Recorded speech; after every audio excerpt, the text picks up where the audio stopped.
Boa noite a todos. Boa noite.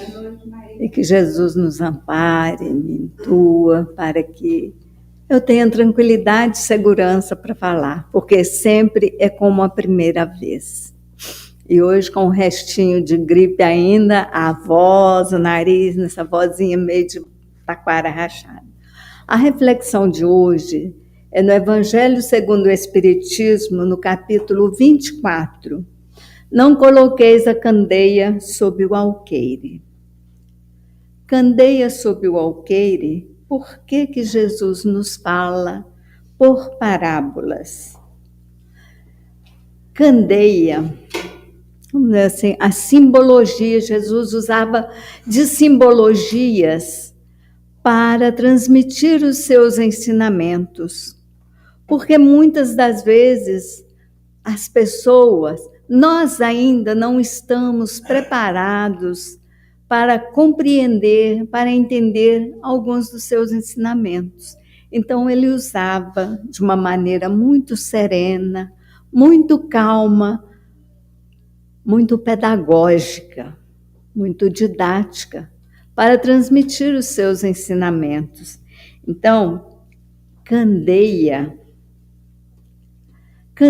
naquele tempo, né, era como se fosse uma lamparina.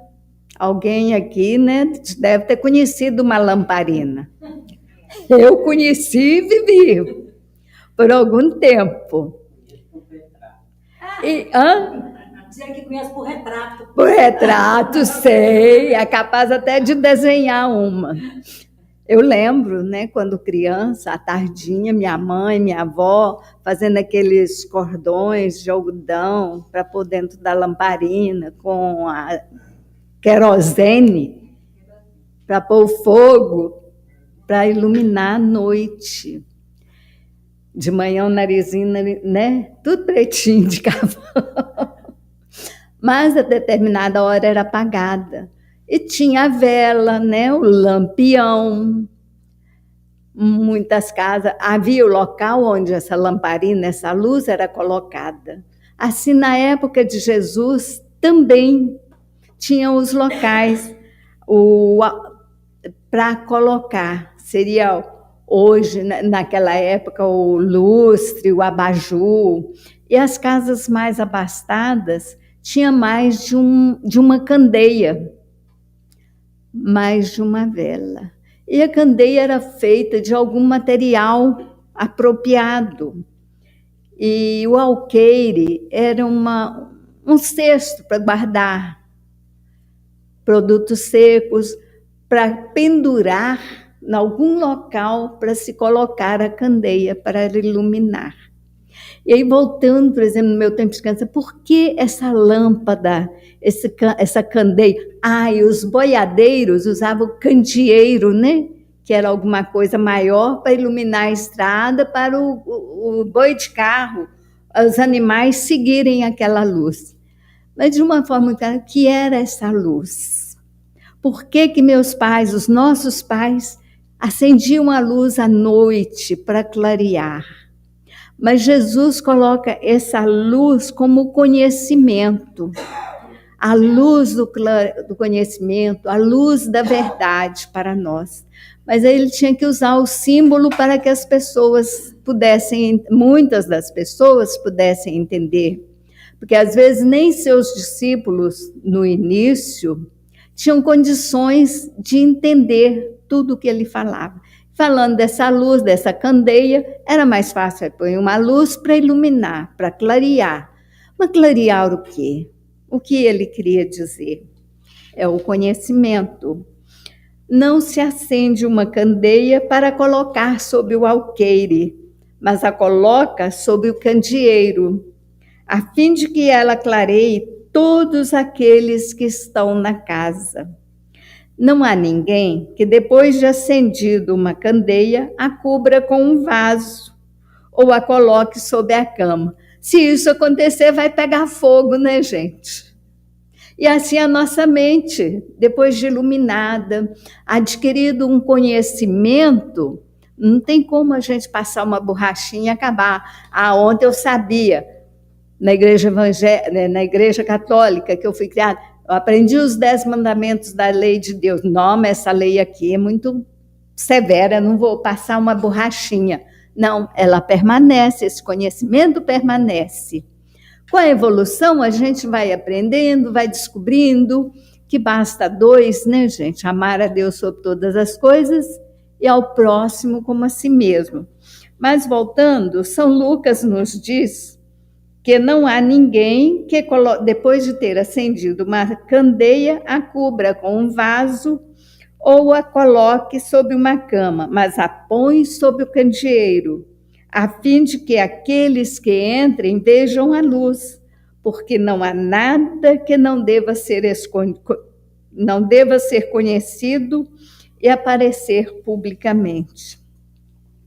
Jesus, se aproximando, disseram-lhe, por que lhes falais por parábolas? E ele respondendo disse, porque para vós outros vos foi dado conhecer os mistérios do reino dos céus, mas para eles ainda não foi dado. Eu lhes falo por parábolas, porque vendo não veem, escutando não ouvem.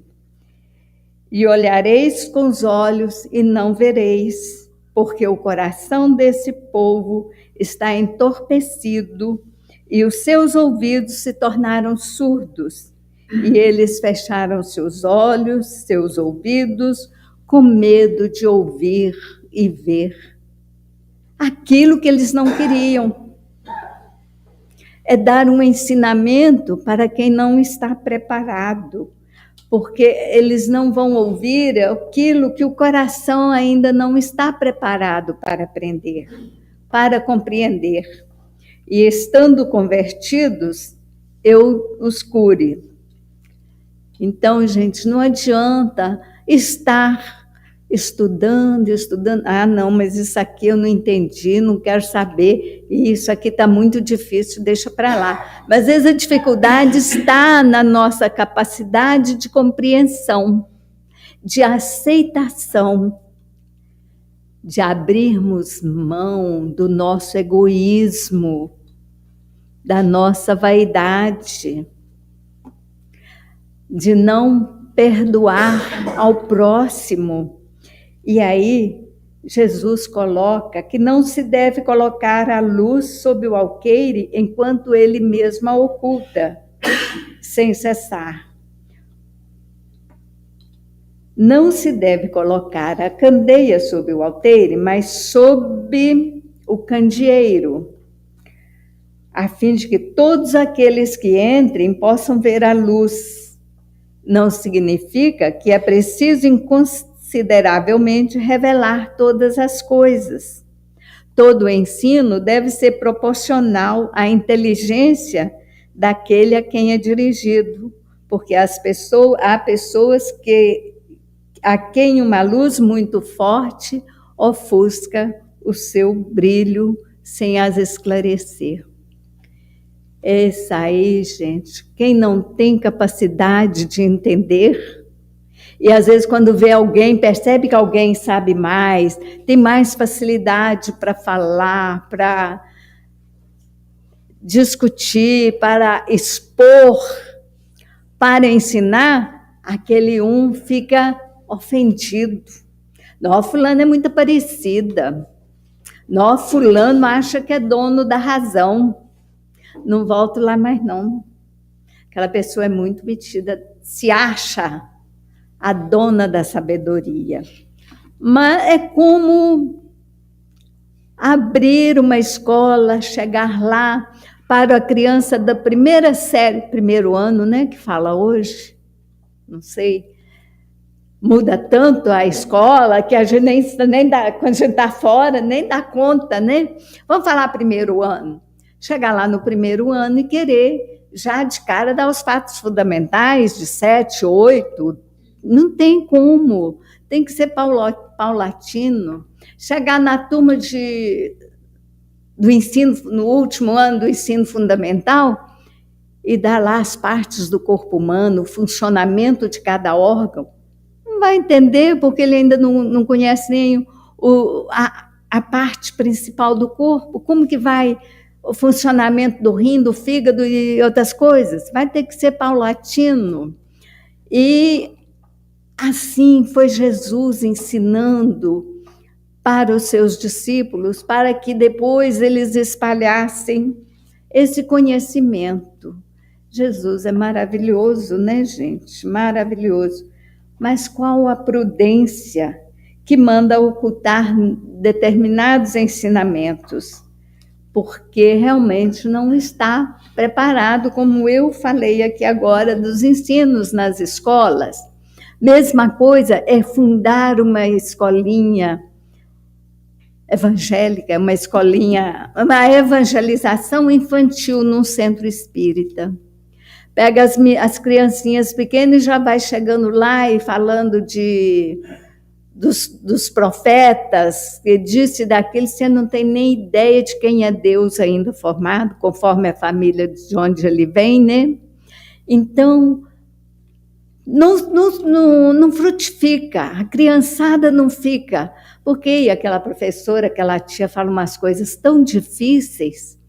A partir do momento que começa o seu planejamento, de acordo com o conhecimento da criança, o que é Deus para aquela criança, o que é Jesus para aquela criança, para daí partir para o ensinamento, os princípios, a coisa vai florir, vai engatar e vai florir.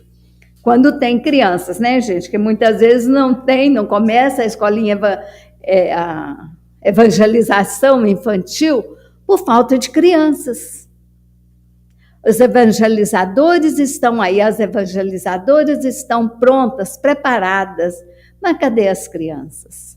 Depende também de os pais incentivarem a criança para esse ensinamento, para adquirirem o conhecimento básico, que às vezes chega lá na casa espírita, mas está tão difícil, mas não teve o ensino básico. Claro que quando adultos, nós vamos adquirindo o conhecimento paulatinamente, conforme a nossa capacidade de entendimento e de apreensão.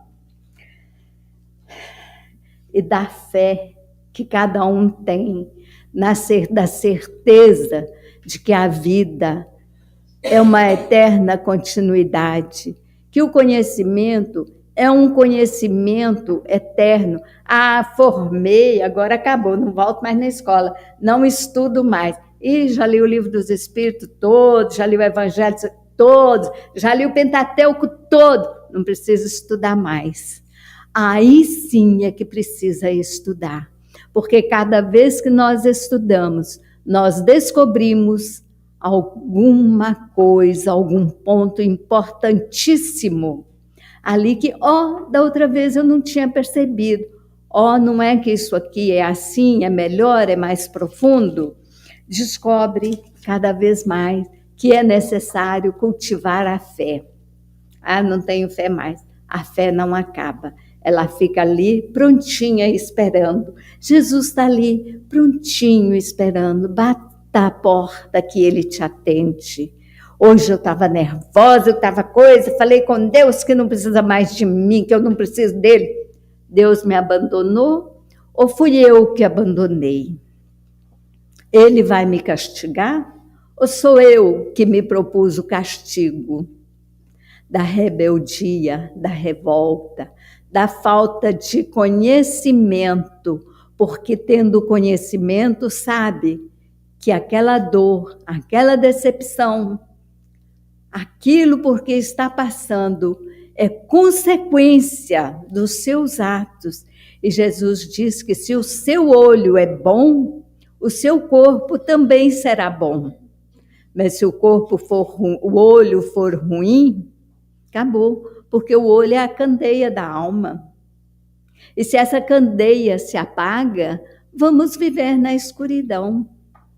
E para que nós não vivamos na escuridão, precisamos cultivar cada dia mais a nossa fé, embasadas no conhecimento que Jesus nos deixou, nos ensinamentos na sabedoria e na verdade, como ele nos diz aqui. A sabedoria, pois se a previdente sabedoria, a providência não revela as verdades, senão gradualmente, as revela sempre à medida que a humanidade está madura para as receber. Ela as mantém em reserva, e não sob o alqueire. Então, muitas das vezes, quando a gente acha que está ali em reserva para o momento certo aflorar, para no momento certo nós descobrirmos, nos dedicar. Mas os homens que estão na posse desse conhecimento, não as ocultam a maior parte do tempo, senão em vista de dominar. Muitas vezes a pessoa não divulga o conhecimento, porque a partir daquele momento que ele divulgou, o outro também aprendeu e ele não quer, ele quer ser dono, senhor absoluto do conhecimento. E aí o que vai acontecer? O corpo paga. O conhecimento vai ficar ali, vai ser apenas um acúmulo cognitivo e nada mais. E o conhecimento que Jesus nos deixou, o ensinamento, é que nós utilizemos este conhecimento para ajudar o nosso irmão, através do nosso exemplo. Que Jesus não disse assim, faça o que eu digo e não façam o que eu faço. Ele exemplificou na sua bondade, na sua misericórdia, tudo aquilo que ele quis nos ensinar, nos deixar. Um espírito tão iluminado, tão sábio, se ele quisesse, ele não precisaria passar por todo aquele sofrimento. Mas ele o fez por ser um espírito tão elevado, com tanto amor à humanidade, e para exemplificar o que ele pregava, o que ele ensinou, ele deu a vida por nós. A regra geral é que todo mundo deve compreender para poder observar, e era essencial e muito importante, o reino dos céus. No livro Há 2000 anos, quando a gente lê aquele sofrimento de Jesus, aquele povo traindo, com aquela disputa de poder, de impor as crenças dele, porque Jesus incomodou, né, gente? Muitos poderosos impuseram-lhe a cruz. E ele poderia simplesmente não chegar até aquela cruz. Dar como é que fala hoje, um torto, um perdido, não sei, na turma, e surpreender e não ser crucificado como foi. Mas o exemplo dele falou mais alto e permanece cravado no nosso coração, na nossa mente, e muitos de nós com certeza estivemos lá. Mas bem na nossa mente, no nosso coração, a grandeza do amor infinito dele por nós. E não adianta querermos negar o quanto ele é grande. E todo esse conhecimento é importante para que façamos a nossa transformação moral, a nossa transformação espiritual. Não adianta eu querer transformar o meu marido, os meus filhos, meus irmãos, meu vizinho. Eu tenho que me transformar moralmente, espiritualmente, religiosamente, através dos meus comportamentos, da minha transformação, é que os outros perceberão essa transformação e talvez sigam o meu exemplo. Siga o exemplo de nós espíritas que estamos aqui. Porque há pessoas que assim, agora virou espírita. Não, agora virou espírito, vai aceitar tudo que eu quiser. Eu posso fazer tudo. Não, não é assim, é pelo contrário, é aí que vai enxergar mais e melhor todas as coisas. Tendo consciência de que não pode fazer a transformação deles, vai se transformar, vai se exemplificar, vai oferecer o ombro amigo, vai fazer um atendimento com aquele que se aproxima, que depois ele vai, nossa, aquela pessoa age tão diferente, foi tão calma, tão tranquila, e eu que vou descobrir o que aconteceu com ela que mudou tanto. E assim nós vamos estudando, e esse conhecimento nosso, adquirido a todo dia, a todo instante, só vai ter valor se for para ajudar o nosso próximo. Que eu conheci muito bem, ponho o livrinho aqui, vou embora, não quero nem saber. Cheguei numa loja, num comércio, a menina deu um troco. Oba! Me deu R$10 a mais, que legal. Põe no bolso e vai embora. Aí que está o valor moral. Olha, esse dinheiro que você me deu um troco a mais, aquele dinheiro vai fazer falta para ela, porque depois ela vai ter que pagar. E para você, a consciência não vai te permitir. E isso vem também lá dos valores morais que você recebeu na sua infância, do exemplo dos seus pais, do exemplo das pessoas que te criou, sejam pais biológicos, sejam pais adotivos, ou quem te criou de alguma forma. É o exemplo que permanece. Mil palavras não têm o valor de um exemplo. É sempre o exemplo que permanece. E aí, meus irmãos, façamos desta luz do conhecimento o instrumento, a ferramenta do trabalho em prol do nosso irmão, do nosso próximo. A nossa candeia, que brilha pela luz do conhecimento que nós construímos, é a candeia que se alimenta do amor e do trabalho incessante e na construção do conhecimento. Mas esse trabalho que alimenta essa chama e ilumina a nossa vida não terá sentido se não for para iluminar o caminho do meu irmão. O Espiritismo, gente, não inventou nada. Ele apenas facilitou a nossa compreensão das verdades eternas. E cabe a nós aplicar os princípios da doutrina, como também vai nos auxiliar no sentido de transmitirmos o conhecimento espiritual de acordo com a capacidade do entendimento daqueles que nos ouvem.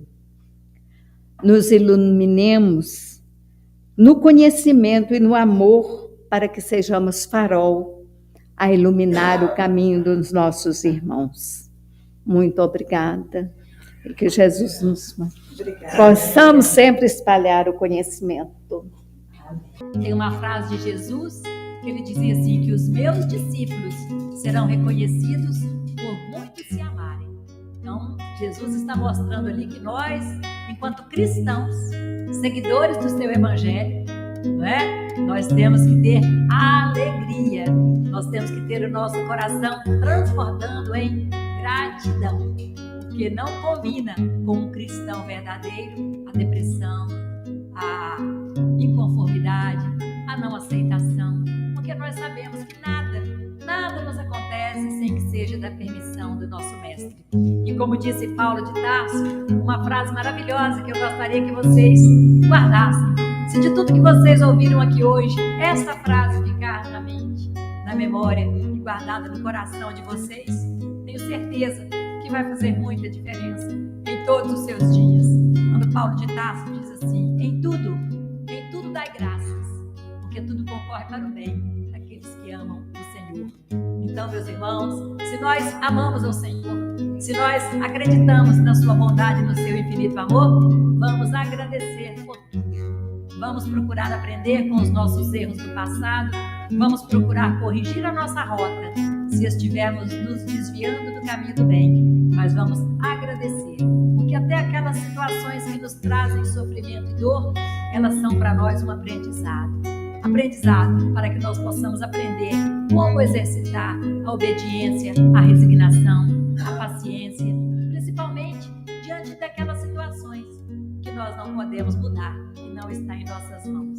Então é este o caminho, esta a viagem que nós somos convidados a fazer, segurando nas mãos do nosso Mestre Jesus e contando sempre com a assistência e com o amparo dos benfeitores espirituais que estão sempre junto a nós.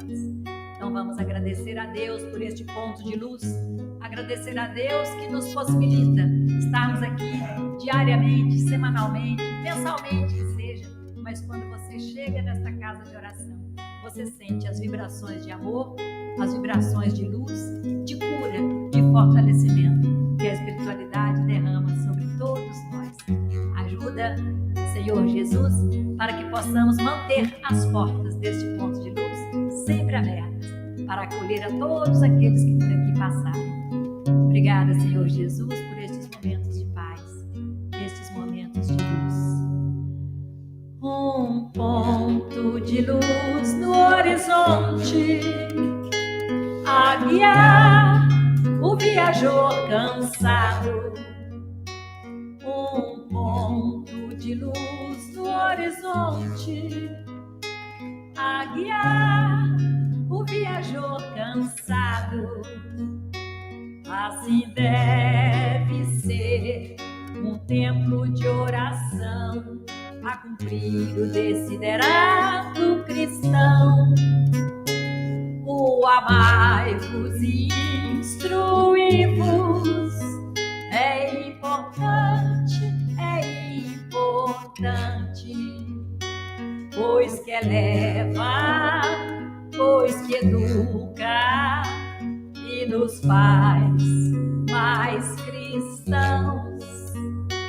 Pois que eleva, pois que educa, peraí só um pouquinho, e nos faz mais irmãos.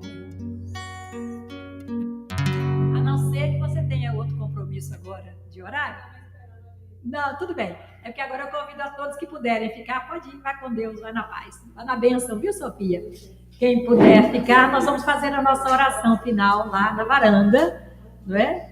Vão com Deus, viu? Vamos fazer a nossa prece final naquele ambiente maravilhoso que está em aberto lá para a espiritualidade, para trazer as crianças da evangelização quando chegar o momento, ou outra atividade que ela queira encaminhar para a nossa casa. Vamos então fazer a nossa prece final lá. Pode levar o seu João primeiro, né? O Léo. Ele fica por mim porque fica por cima. Ah, fica em cima, então tá. E aí, despedindo, né, dos nossos irmãos queridos, nossas irmãs que nos acompanharam na internet, que Jesus possa abençoar a todos vocês. Um beijo no coração. E tá aqui, ó. Se eu virar para lá, eu viro para vocês. Se eu virar para cá, eu leio lá. Então, fiquem com Deus. Sintam-se abraçados. Muita gratidão em nossos corações pelo apoio que vocês nos dão sempre. Boa noite.